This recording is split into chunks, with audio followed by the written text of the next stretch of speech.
Okay, just still on that fix-up job.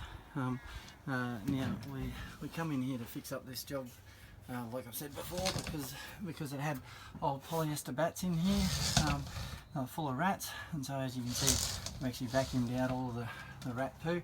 They had cellulose in here as well, and obviously, dodgy contractor ran out of cellulose, so he decided, oh well, I'll put batts all through this part of the roof, and it's the manholes all the way down the other end of the roof, so customer will never know, right?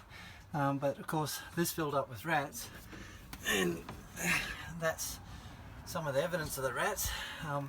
The funny thing is they get into the polyester and they actually burrow through and bore through, and the bats make a nice little insulated home, and then they eat through into the plaster.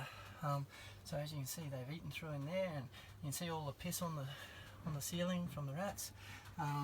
Well, all those white bits are where rats have built nests and been chewing through into the ceiling. So now, if I come back over here, obviously there was a rat's nest right here, right? That's the cellulose right there, right? And there's no damage to the cellulose at all. They haven't built nests in the cellulose. They haven't done anything with it. So you can see there the cellulose.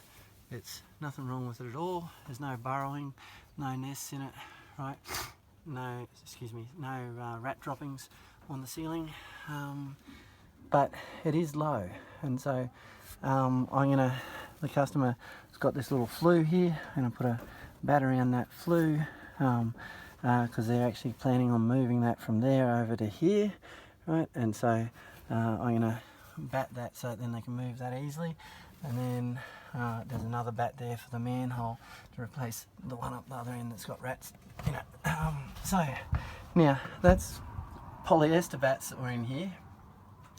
If it was fiberglass bats, other than being a lot harder to remove and really itchy, and that the fiberglass bats would have had far more rats' nests in them.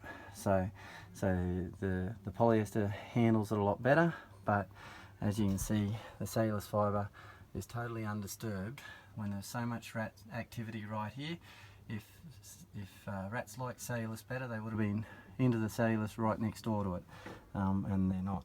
So anyway, I'm going to finish batting this and then pump it with cellulose fibre.